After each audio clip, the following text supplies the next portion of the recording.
Assalamualaikum warahmatullahi wabarakatuh.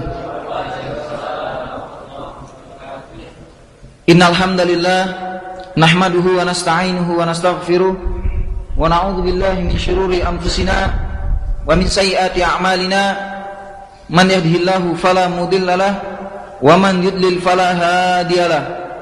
Asyhadu an la ilaha illallah wahdahu la syarika lahu wa ashhadu anna Muhammadan abduhu wa rasuluh la nabiyya ba'dah. Qala Allah ta'ala ya ayyuhalladzina amanu taqullaha haqqa tuqatih wa la tamutunna illa wa antum muslimun. Ya ayyuhan nas ittaqu rabbakumul ladzi khalaqakum min nafsin wahidah wa khalaqa minha zawjaha wa batha minhuma rijalan katsiran wa nisaa'a wattaqullaha alladzi tasaaluna bihi wal arham innallaha kana 'alaikum raqiba. Ya ayyuhalladzina amanu taqullaha wa qulu qawlan sadida yuslih lakum a'malakum wa yaghfir lakum dhunubakum wa may yuti'illaha wa rasulahu faqad faza fawzan 'azima. Amma ba'd, fa inna asdaqal hadithi kitabullah wa khairal hadi hadi Muhammad sallallahu alaihi wasallam. Wa syarrul umuri muhdatsatuha wa kullu muhdatsatin bid'ah wa kullu bid'atin dhalalah wa kullu dhalalatin finnar. Ikhwani fillah azani Allah wa iyyakum. Bersyukur kepada Allah Subhanahu wa taala yang telah mengumpulkan kita dalam sebuah majelis ilmu yang tidak lain ini merupakan salah satu bentuk taqarrub ataupun pendekatan diri kita kepada Allah Subhanahu wa taala. Semoga Allah Subhanahu wa taala mencatatkan pahala yang besar bagi kita semua yang hadir dalam halaqah ini. Salawat dan salam tidak lupa pula kita sampaikan kepada uswah kita, yaitu Nabi Muhammad SAW beserta para keluarganya, para sahabatnya dan pengikutnya hingga akhir zaman. Ikhwani fillah azani Allah wa iyyakum. Salah satu kesempurnaan Islam yang tidak ada pada agama-agama yang lain, yaitu Islam mengajarkan adab ataupun tata krama, baik itu di dalam peribadatan ataupun di dalam perkara-perkara yang diperbolehkan. Dan di antara adab-adab tersebut ada yang itu hanya sifatnya anjuran, ada yang sifatnya memang harus dilakukan, dan kalau tidak dilakukan maka akan menggugurkan pahala terhadap peribadatan tersebut yang ketika kita tidak menjalankan adab-adabnya. Salah satunya dari berbagai macam bentuk peribadatan adalah bersedekah, berinfak fisabilillah. Dan bersedekah ini ada yang sifatnya wajib dan ada yang sifatnya sunnah. Yang wajib yang sering kita kenal dengan zakat, yaitu zakatul fitr dan zakatul mal. Sedangkan yang sunnah yaitu yang sering kita sebut dengan sedekah ataupun infak itu sendiri. Nah, ikhwani fillah azanallahu wa iyyakum, adab-adab seseorang muslim di dalam berinfak fisabilillah, bersedekah fisabilillah, ini memiliki beberapa adab yang harus dipahami dan dimengerti. Karena di antara adab-adab yang akan disebutkan, ada beberapa adab yang kalau itu tidak ada pada diri seorang yang berinfak, maka itu dapat menggugurkan pahala infaknya, bahkan menjadi bumerang baginya nanti di yaumil qiyamah. Adab-adab tersebut adalah yang pertama, yaitu hendaknya orang yang berinfak, orang yang bersedekah, dia mengikhlaskan dari apa yang dia keluarkan dari hartanya, dari miliknya, itu benar-benar murni untuk mendapatkan pahala dari Allah Subhanahu wa ta'ala. Wa ma umiru illa liya'budullaha mukhlishina lahuddin. Dan di dalam sabda Rasulullah SAW, hadis yang sangat masyhur innamal a'malu binniyat wa innama likulli imri'in ma nawa. Sesungguhnya segala amal soleh itu tergantung dari apa yang diniatkan, dan seseorang itu akan mendapatkan pahala sesuai dengan apa yang dia niatkan.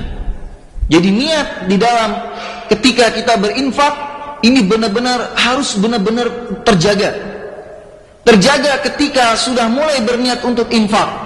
Terjaga ketika infak tersebut sedang berlangsung, dan terjaga ketika itu sudah berlangsung lama, sudah berlalu. Jangan sampai yang sudah lalu-lalu yang kita infakkan ternyata kita gembar-gemburkan. Terlebih kegemburan tersebut, ya, pengkhabaran tersebut hanya untuk berbangga-bangga, ya. Dan yang lebih parah ketika itu untuk menyakiti orang yang kita berikan, naudzubillah. Ya, jadi harus benar-benar ikhlas. Apa konsekuensinya ketika tidak ikhlas? Di dalam sebuah sabda Rasulullah SAW yang sahih, yang diriwayatkan oleh Imam Muslim, bahwa Rasulullah SAW bersabda, orang yang pertama kali dipanaskan dengan tubuh mereka pada api neraka di hari kiamat itu ada 3 golongan. Dan 3 golongan tersebut adalah orang-orang yang melakukan amalan-amalan besar, amalan-amalan yang luar biasa. Namun keluar biasaan amalan tersebut menjadi sebuah azab yang membinasakan ketika seseorang tersebut tidak ikhlas. Yang salah satunya adalah orang yang suka mendermakan hartanya.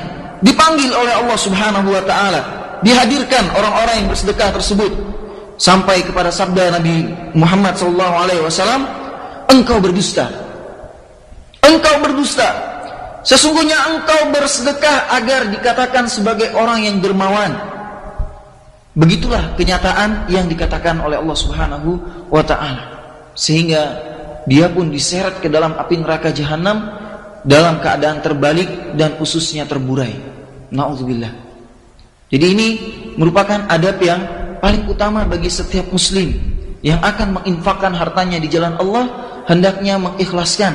Anggap kita tidak pernah memberikan apa-apa.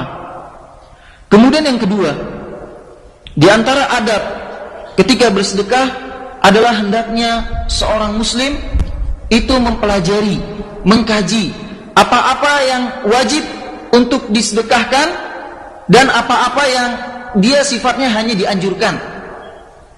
Ketika seseorang tidak mengetahui mana yang wajib, ya, dia tidak tahu tentang adanya zakat mal, dia tidak tahu akan adanya zakat peternakan, maka ini juga akan menjadi bahaya. Ya, jadi ilmu, ya, untuk bersedekah ini juga sangat penting. Jangan sampai seseorang ketika tidak berilmu tentang apa yang harus dia infakkan, yang sebenarnya harta tersebut sifatnya adalah wajib untuk dikeluarkan zakatnya, dia malah keluarkan sebagai sedekah. Ya, nah ini tidak diperkenankan. Seorang yang berinfak harus mengetahui mana harta-harta, ya, peternakan yang di situ sudah diwajibkan bagi dia untuk dikeluarkan zakatnya, mana yang diperbolehkan sifatnya yaitu untuk sebagai sedekah ataupun infak fisabilillah. Kemudian yang ketiga, yaitu hendaknya seseorang yang ingin bersedekah, ya, dia tidak menunda-nunda hingga keluar waktunya. Sebagaimana ketika sudah datang saatnya untuk mengeluarkan infak, ya, dan dia mampu, walaupun hanya sedikit, ya, walaupun hanya sedikit. Jangan sampai itu ditunda-tunda. Penundaan kita terhadap suatu amal soleh ketika sudah ajal datang menjemput kita, ini akan berbuah penyesalan yang sangat panjang. Sehingga nanti di yaumil qiyamah akan mulai keluar perkataan, hidupkan aku di dunia walaupun hanya sedetik. Ya, walaupun hanya sedetik. Ataupun kemarin sudah disebutkan hadisnya, ya, kalau sudah ajal yang datang baru dia berkhayal, ini untuk si fulan sekian, untuk si fulan sekian, untuk si fulan sekian. Ikhwani fillah azani Allah wa iyyakum, harus diyakini betul bahwa nafkah ataupun infak yang kita berikan fisabilillah ini sama sekali tidak akan mengurangi ya rezeki kita yang sudah Allah Subhanahu wa taala berikan bagi kita, yang sudah dicatatkan bagi kita. Justru infak yang kita berikan tersebut adalah sebuah tabungan akhirat kita. Bahkan banyak sekali nas-nas yang lain yang menyebutkan bahwa ma naqasat mal bisadaqah, tidak akan berkurang harta seseorang disebabkan infak yang dia berikan dari harta tersebut. Ikhwani fillah azani Allah wa iyyakum. Kemudian yang merupakan adab berikutnya ketika kita berinfak adalah mendahulukan sedekah yang wajib daripada yang mustahab. Jadi yang wajib ini harus diutamakan. Ya. Hal ini sebagaimana yang disebutkan di dalam sebuah hadis qudsi bahwa Rasulullah SAW bersabda, firman Allah Subhanahu wa taala, dan tidaklah seorang hamba mendekatkan diri kepadaku dengan sesuatu yang lebih aku cintai daripada apa yang telah aku wajibkan atasnya. Hadis yang diriwayatkan oleh Imam Bukhari. Jadi yang wajib ini harus yang paling diutamakan. Seseorang yang memiliki kelebihan harta yang sudah mencapai nisab zakah, dia sudah harus mempersiapkan. Ketika nanti sudah sampai haulnya, ini sudah harus dikeluarkan. Jangan sampai dia karena ingin mengurangi ya nilai zakat yang dikeluarkan, akhirnya nisab tersebut dikurangi dengan bersedekah. Ya, terkadang banyak orang yang ingin berbohong, ingin berbuat licik ya terhadap hartanya, padahal dia tidak berbohong kepada Allah.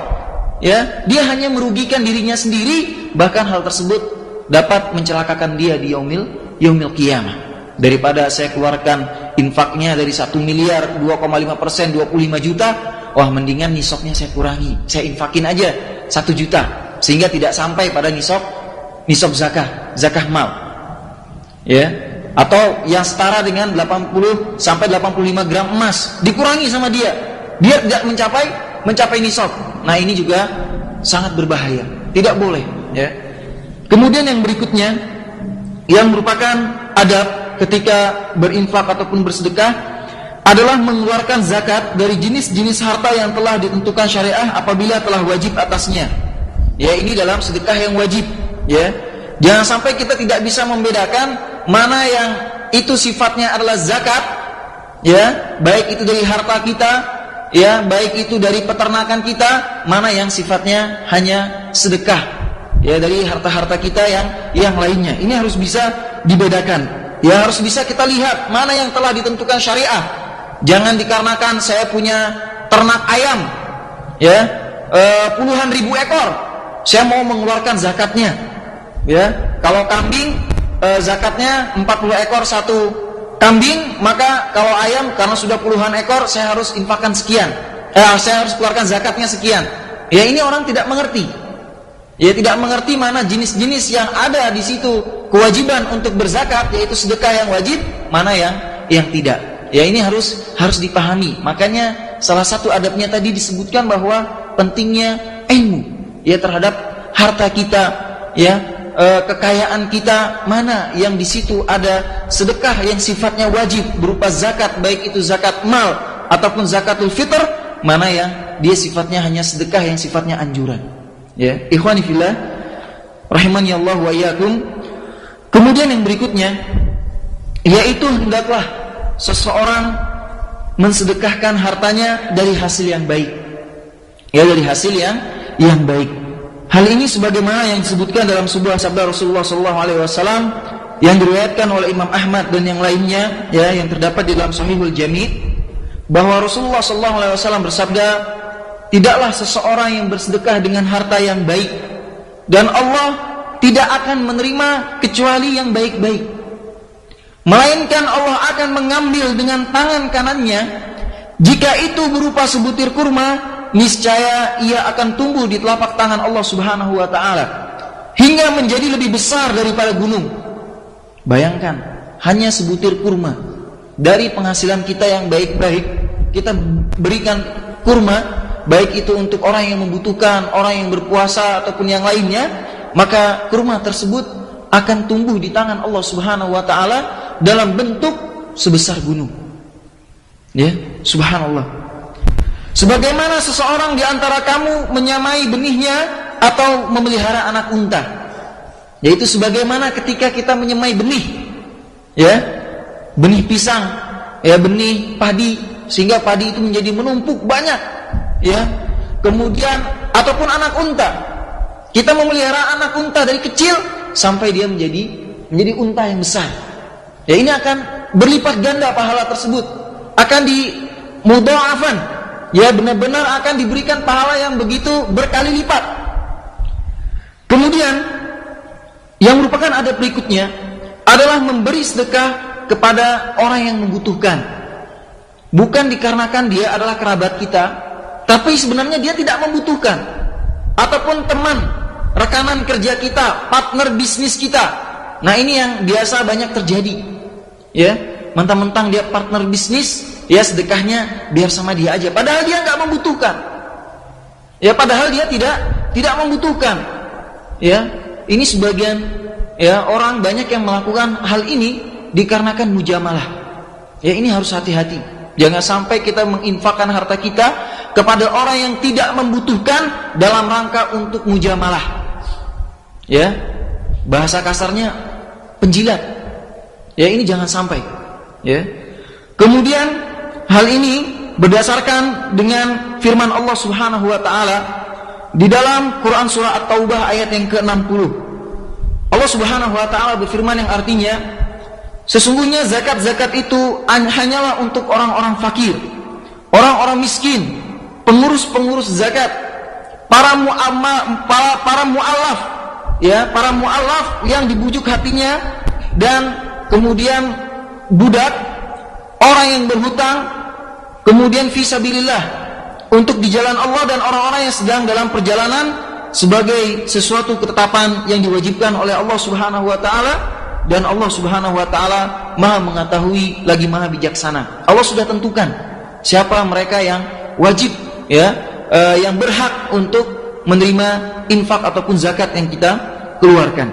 Kemudian ikhwani fillah azanallahu wa iyyakum, yang ke-8 adalah mengeluarkan harta yang terbaik dalam bersedekah. Ya, harta yang terbaik. Kalau ada uang 50.000, ya, yang baru sama yang lecek, ya, kita berikan yang lecek, ini juga sama. Ya, terkena di dalam ayat ini. Nanti kita akan bacakan ayatnya. Jangan sampai kita membeda-bedakan mana yang baik dan mana yang buruk. Akhirnya yang buruk yang kita berikan. Walaupun secara nilai ini bentuknya sama. Ya. Secara nilai ini bentuknya sama. Saya punya baju koko, ya, sama-sama baju koko, tapi yang diberikan yang sudah lecek, ya, yang diberikan yang sudah banyak robeknya, ya. Maka ini juga termasuk di dalam ayat ini, yaitu di dalam Quran surah Al-Baqarah 267. Ini dengan jelas memberikan gambaran kepada kita yang mau berinfak di jalan Allah Subhanahu wa taala, hendaknya memberikan yang terbaik, ya, karena itulah tabungan kita. Itulah harta sebenarnya kita, ya, di sisi Allah Subhanahu wa taala. Allah Subhanahu wa taala berfirman, "Hai orang-orang yang beriman, nafkahkanlah di jalan Allah sebagian dari hasil usahamu yang baik-baik, dan sebagian dari apa yang kami keluarkan dari bumi untuk kamu, dan janganlah kamu memilih yang buruk-buruk lalu kamu nafkahkan darinya, padahal kamu sendiri tidak mau mengambilnya, melainkan dengan memincingkan mata terhadapnya." Quran surah Al-Baqarah ayat 267. Sangat jelas sekali, jangan sampai yang jelek-jelek yang kita infakkan, ya, yang jelek-jelek yang kita infakkan. Kemudian yang berikutnya, yang merupakan adab bagi seorang muslim, ya, ketika ingin menginfakkan hartanya, adalah bersedekah dengan apa yang dia cintai. Kalau tadi dengan yang baik-baik, dari penghasilan yang baik, sekarang ini tingkatan yang lebih tinggi lagi. Karena tidak setiap yang terbaik di kita itu kita cintai. Mungkin dikarenakan banyak, ya, ataupun mungkin dia lebih suka kepada yang lainnya. Punya mobil banyak, tapi belum tentu semua mobilnya dia cintai. Ya, dan yang paling utama, infak yang kita berikan adalah harta yang paling kita cintai. Kita lihat di dalam Quran surah Al-Imran ayat 92, A'udzubillahi minasyaitonirrajim, lan tanalul birra hatta tunfiqu mimma tuhibbun. Ya, kemarin sudah disebutkan tentang asbabun nuzul ayat tersebut. Ya, di mana sahabat memberikan kebun kurma yang dia cintai. Utsman memberikan sumur yang dia cintai, ya, dan beberapa sahabat yang lainnya. Dan begitu pun kita yang berkuduah kepada para sahabat ridwanullahu alaihim ajmain. Ya, walaupun sesuatu tersebut merupakan hal yang kecil, tapi sesuatu tersebut adalah sesuatu yang paling kita cintai. Maka ketika ya hati kita tergerak untuk mengeluarkannya, untuk mensedekahkannya, maka ikuti kata hati kita. Ya, insyaallah Allah Subhanahu wa taala akan menggantikannya dengan sesuatu yang akan lebih baik dan akan lebih kita cintai. Walaupun kelak akan diminta lagi, ya, walaupun kelak akan diminta lagi oleh Allah Subhanahu wa taala untuk dikeluarkan sebagai infak fisabilillah. Kemudian dari sini ada sebuah asar dari Abdullah bin Umar radhiyallahu anhu, yaitu beliau radhiyallahu anhu apabila datang kepada beliau seorang peminta-minta, ya, maka ia akan memerintahkan keluarganya untuk memberikan gula. Bayangkan, gula di dalam rumah. Ya, karena apa? Karena Abdullah bin Amr ini salah seorang sahabat, ya, yang senang sama gula, suka makan gula. Ya, jadi yang dia cintai di rumah dia itu salah satunya adalah gula. Jadi kalau ada peminta-minta, yang dia kasih itu gula. Karena gula ini salah satu yang dia cintai. Nah, kita lihat di rumah kita apa yang kita cintai, ya. Kalau ada yang bisa kita berikan, kita berikan. Ya, gorengan, ya, dan yang lain sebagainya. Ya, ikhwani fillah azanallahu wa iyyakum. Kemudian yang berikutnya, adab seorang muslim ketika menginfakkan hartanya di jalan Allah adalah harus diperhatikan betul. Ini poin yang tidak kalah pentingnya, yaitu tidak menggugurkan sedekah dengan mengungkit-ungkit dan menyakiti orang yang menerima. Ya, memberi sedekah tapi alisnya nyambung. Ya, mulutnya manyun. Ya, atau dengan isyarat-isyarat yang menunjukkan bahwa dia tidak suka, ya, kalau dimintai sedekah. Ini harus hati-hati. Ya, ini harus hati-hati. Allah Subhanahu wa taala berfirman di dalam Quran surah Al-Baqarah ayat 264, A'udzubillahi minasyaitonirrajim, ya ayyuhalladzina amanu la tubtilu shadaqatikum bil manni wal adha. Ya, Imam Al-Qurtubi, ya, di dalam tafsirnya mengatakan bahwa al-man ghaliban yaqa' minal bakhil wal mu'jib. Ya, jadi mengungkit-ungkit ini lebih sering, ya, timbul dari seseorang yang pelit. Ya, kalau orang yang pelit ini pasti akan mengungkit-ungkit apa yang dia berikan. Ataupun seseorang yang mu'jib. Ya, seseorang yang mu'jib merasa apa yang dia sudah berikan itu sesuatu yang sangat besar. Ya, tidak ada yang bisa menandinginya. Dia satu-satunya yang memberikan yang terbaik. Dia satu-satunya yang memberikan yang terbanyak. Ya, ini kebanyakan di orang-orang yang pelit dan orang-orang yang bakhil. Sedangkan orang-orang yang murni, dia memberikan itu semua di jalan Allah, dia tidak akan ada sifat untuk mu'jib, ya, takjub dengan apa yang dia berikan, apalagi ada di dalam dirinya sifat bakhil. Ya, benar-benar dia sama sekali tidak pernah merasa memberikan apapun dari harta yang dia keluarkan. Ya. Nah, kemudian di dalam firman Allah Subhanahu wa taala yang lain, bahwa Allah Subhanahu wa taala berfirman, qaulun ma'ruf wa maghfiratun khairum min shadaqatin yatba'uha al-adza. Ya, perkataan yang baik, ya, dan perkataan yang baik ini juga bagian dari sedekah. Ya, wal maghfiratun, dan mendapatkan ampunan Allah, ya, ini jauh lebih baik dibandingkan dengan seseorang yang memberikan sebagian dari hartanya, ya, dengan diiringi dengan apa? Al-adza. Ya, yaitu menyakiti kepada mereka yang menerima. Ya, walaupun teman-teman yang bekerja sebagai amil, ya, pencari pengumpul zakat ataupun pengumpul infak, ini memang harus banyak bersabar.